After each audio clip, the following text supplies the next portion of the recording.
So today we're going to do a recap of the U.S. Championship and or U.S. Women's Championship.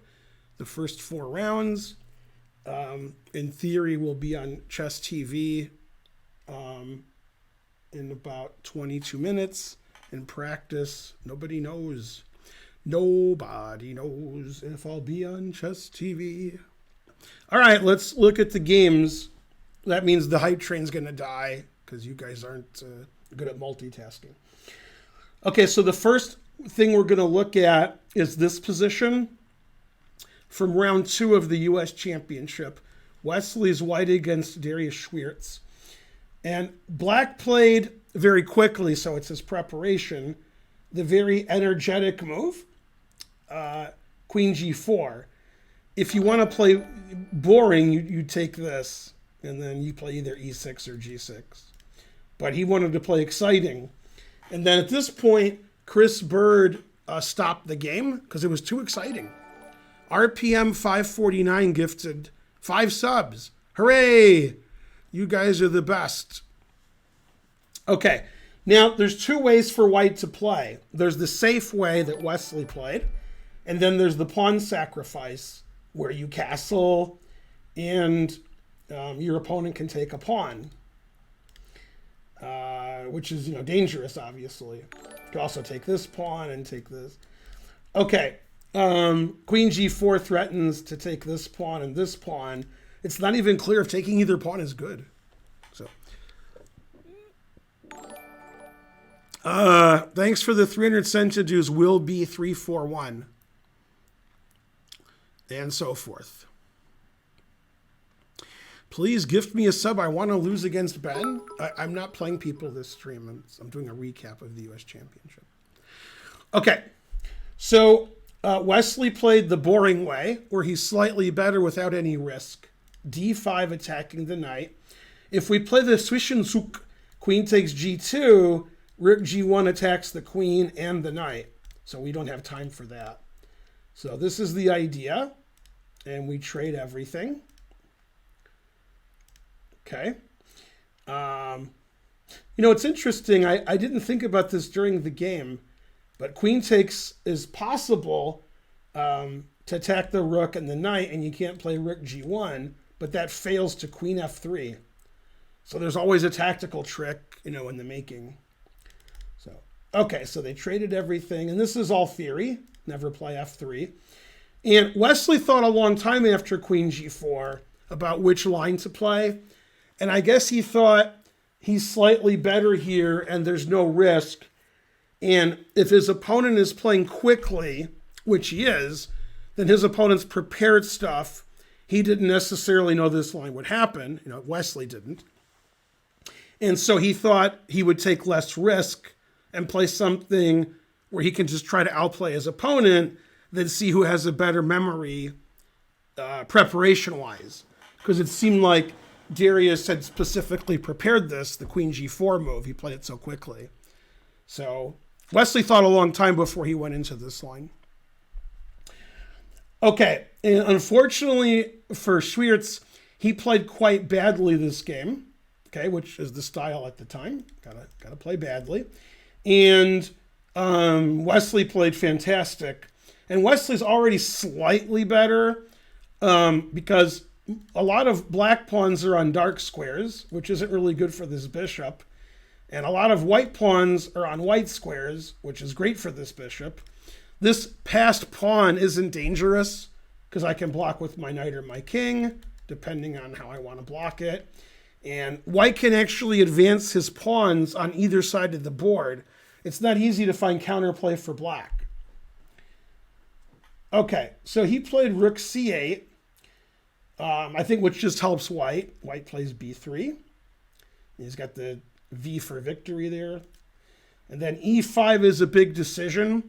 And when I say big decision, it doesn't mean it's good or bad. It just means that it's a decision you can't take back. And once you play e5, you can't play e6 anymore. I'm not a fan of e5. And one of the things it looked like Swiercz was trying to do was blockade the position and play for a draw. That's not usually the right attitude. Now, Swiercz has a problem this game, which I talked about when I was doing commentary. Problem is, he was white in the first game against the lowest rated player. At some point, he was much better and or winning, and in time trouble, he got outplayed and he lost.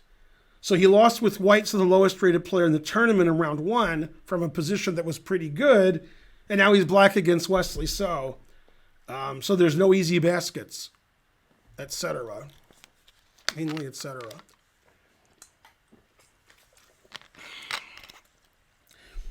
Okay, so Wesley played g4. He decided he's going to gain space on the king side. And then he moved his king to e2. It doesn't make sense for white to castle here. White wants his king, to block the d-pawn. And he doesn't want his king. When you castle, you make your king safe. The king's already safe. And when you castle, you put your rooks in the center, so your rooks are active. The rooks are not active in the center. The center's totally blocked. Nobody wants their rooks on the D and E files. They can't do anything. So since Wesley showed he wants to, get space over here, king e2 makes sense because this rook is already okay, and then this rook could come over here if he is gaining space over there. Okay, h5 is another big decision. Again, these are moves you can't take back. Seems okay. g5, of course. The knight went to d7. Bishop to d2. His bishop is good on d2 because it goes to both diagonals, and he lets his rook out from, a1. And he stops a5, which is a move black could have considered earlier in the game to prevent white from gaining more space here. The moment, white is prevented because the rook is on c8. But again, a5 is another big decision because you might want to play a6, b5. So this is a strategical position where it's not clear what the right plans are. That's advantage Wesley because he's a better player than Dariusz. And the way to beat a higher rated player isn't really to outthink them strategically, because if you were better at that than they wouldn't be higher rated than you. You have to hope that Wesley either gets in time trouble or makes tactical errors. That's how you beat Wesley. You don't beat Wesley by slowly outplaying him. Maybe Magnus does. But Swiercz isn't going to do that. So that's why Wesley had a big think after queen g4 in the opening to get a kind of position that he liked, where there's not much risk. Okay, castles I don't like at all. But I must admit, black is very passive here. I mean, black doesn't really have any active plan. Okay, knight f2, the knight can go to d3, and now the rooks are connected. The knight on d1 wasn't doing anything. Okay, he decided maybe I'll play b5. Maybe I will. Maybe I will. Knight d3, good, good. Okay, then another big decision, f5. And I think this move is just bad, but I must point out, I think his position's bad. On purpose, he put all these pawns on dark squares. He wasn't forced to. And he has a dark squared bishop, so he doesn't have a lot of scope. My pawns are on white squares, so my bishop's pretty good. I have a lot of possibilities, and I can advance on the king's side or on the queen's side. And so black doesn't want to sit there and lose. He wants to, break out like, what's the name of the group? Swing Out Sister, I want to say. That sounds weird. Is it Swing Out Sister? That doesn't sound right. Usually when it doesn't sound right, it's right.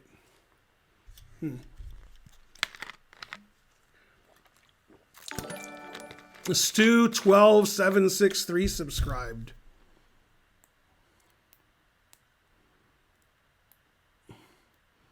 It's a black from the past or blast? Twist. Am I right? Is it Swing Out Sister? Anybody? Anyone? Go Mepex. You're a blast. I'm correct? Good, good. Yeah, okay. Okay, so he played f5. And I guess if he has his druthers, he'll play f4 and g6 and try to block everything up and draw. And Wesley opens the G file because you can double on the G file. I really don't like GF, but maybe that's me. Yeah, the engine doesn't like anything. I really don't like GF. I guess he wanted to play F5 again.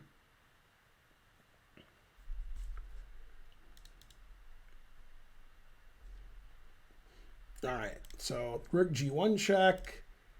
King moved, Rook G3. Now, in my opinion, this is a blunder, even if the engine says it's the best move. My opinions may differ from reality. Yeah, the engine says this is better. And in fact, I'm somewhat confused. Like, I understand why this move is worse. I'm going to explain why it's worse than this. But what I don't understand, maybe you guys can help me, from the point of view of Black, what he was thinking, why did he think this was better than this? Okay, I finally figured out why. I think he wants to play Rook G8, Bishop F8, Bishop H6, and trade off his bad bishop. If he plays King F7, he can't play Bishop H6. Maybe that's what he was thinking. Because this is weird to go here instead of here. But now, with the H-pawn weak, Rook here is annoying. And obviously doubling in Rook check is annoying. But I think he underestimated the fact that when I go here, that's not easy to defend. Okay, so he played H4, which is another horrible move. Yeah, he's probably just lost here because his worst bishop, he has less space, his H-pawn is weak, and this knight is such a good blockader. 1,051 centidues from Hentai Him. Yeah. So, yeah. Black's king, 491. I don't understand the 10. Yeah, okay. So this is another mistake, which I literally don't understand. And I guess his reason is when the rook moves, he's going to play F5 and defend his H-pawn. And he underestimated that after E takes F5, my knight can go to swing out sister to E4. 99.99. Thanks, JAA928. That's the biggest donation that probably in 2 or 3 weeks. Thank you. Recent developments in the business world of us have cost us lots of money. So the more you donate, the less money it cost me. Okay, so I think Swiercz was thinking after Rook G4 threatening this, F5 defending, he played F5 again, and now his pawn is defended by the bishop. And he underestimated in this position that he can't play knight F6, gaining a tempo and protecting E4 against this maneuver, because then he's not defending his H-pawn. And he could get mated. Rook here, rook takes pawn mate. So since Black can never go here due to this pawn hanging, this is just crushing. And I guess he underestimated that the knight here would be so good. Yeah, so now we're threatening this. So he defended the bishop, so that check doesn't win the bishop. And then the knight went here to E4, and Black just can't move at all. Black has nothing good to do, etc.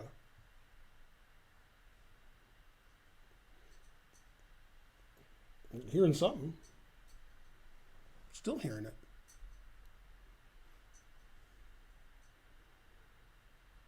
Crazy, I guess.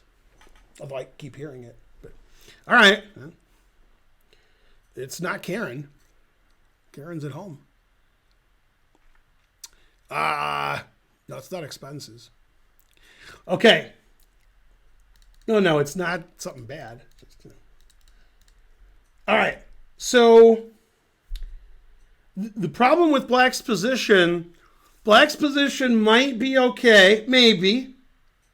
Maybe. If he could play knight c5, and then he's not letting this knight go here and crushing him. However, if the knight does go to c5, I mean, b4 just kicks it away, then knight e4. So you can't stop my knight from just sitting there.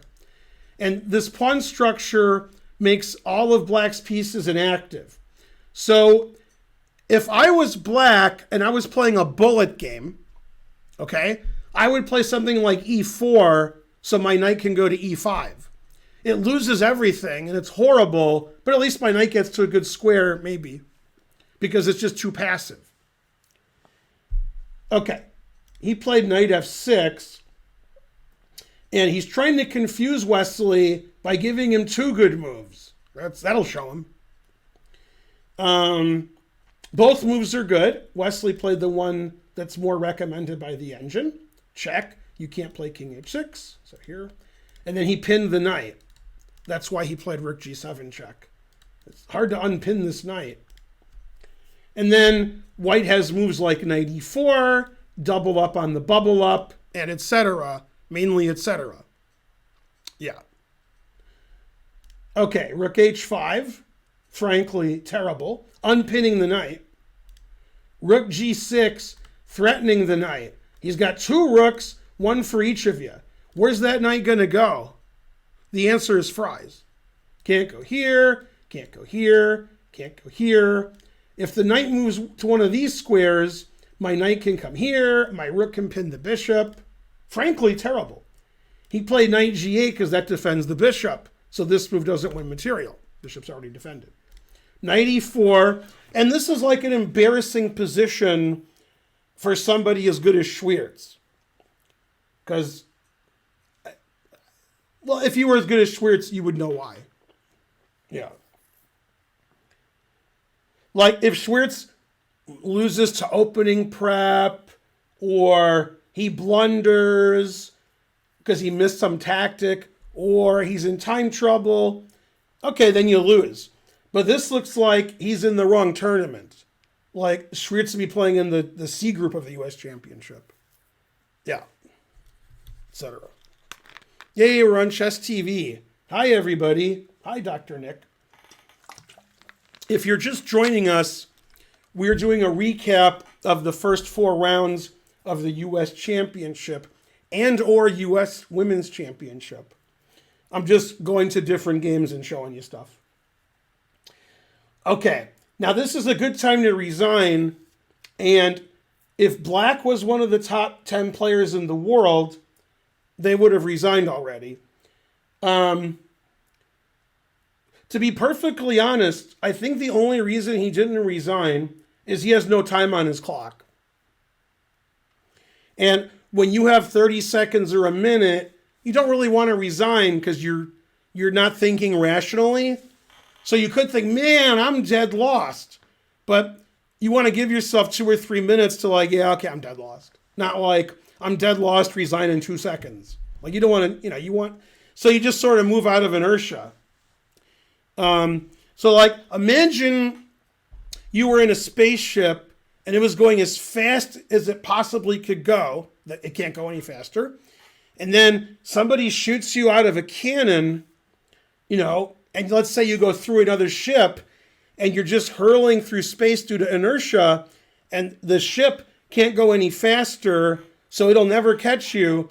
And the only way you would ever get back home in that instance is if you met God and God threw you back to Earth. And then if you did something like that and made a TV show, say Futurama, you could call that episode The God Particle.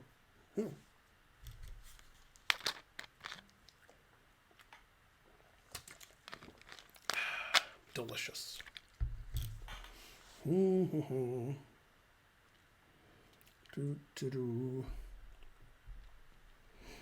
Truth hurts. Futurama is not a kid's show. That's an adult show. If you let your kids watch Futurama, then, terrible. I saw everyone died. That's right. Yeah. Black was doing great here until all the pieces died. Very good. Yeah. You must be the terriblest. Yeah. Well, I mean, Archer's he's a tween. He's not. If Archer was 5, he probably shouldn't watch Futurama. Obviously, I would watch Futurama as a kid, but it's not a kid show. Kids don't understand 90% of it. It's like when Dominic plays poker. He doesn't understand 90% of it. But by understanding 10%, that's about 8% more than his opponents. So, yeah. Karen's the best parent ever. Yeah, Dominic agrees. Yeah. Go Karen. And so forth. If you could watch Pulp Fiction as a kid, I wouldn't recommend that your kids watch Pulp Fiction. Obviously they should, but I wouldn't recommend it. Yeah. Yeah. Go Karen. I can't tell if Karen was like being funny or if she's angry. I never know. Etc. What about First Blood? You shouldn't watch that because it's terrible. Thanks, Dominic. When you said you're the worst parent ever, I think you're just being funny. Yeah.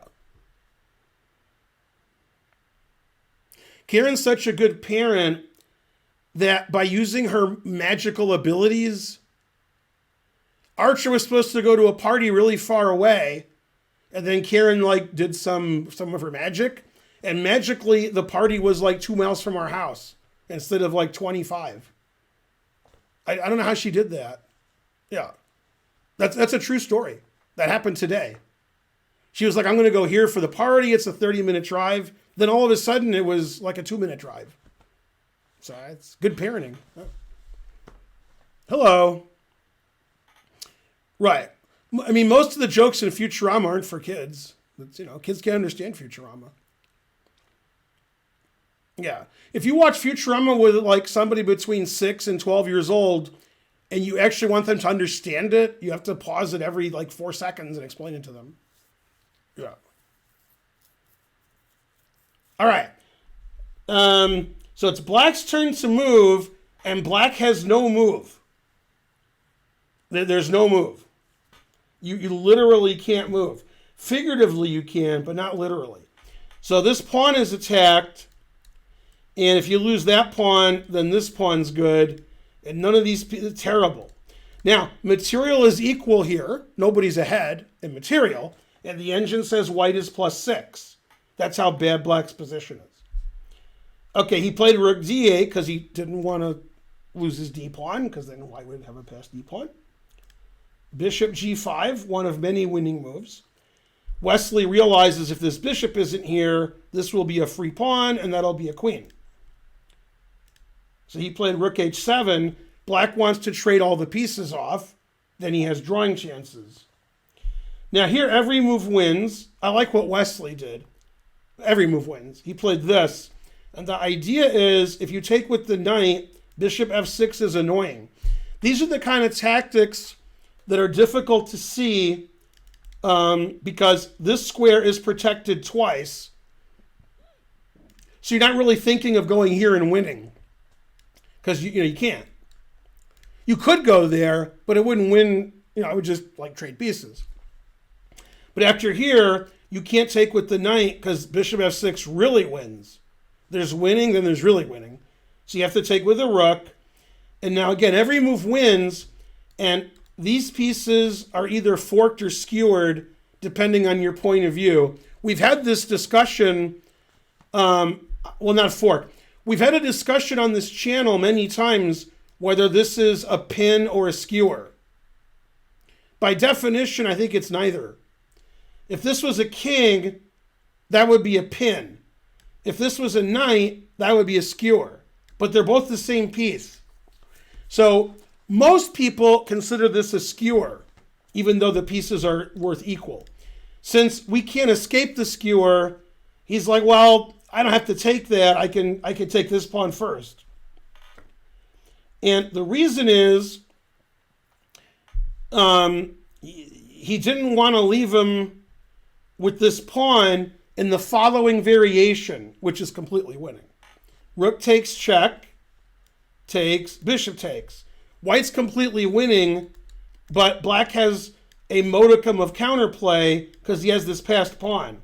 The engine says Black has no counterplay. The engine's like, this is plus 1,000,000,000,000. Okay, but if you're a human, why would you allow the pawn on h4 when you could have the same position and the pawn's gone?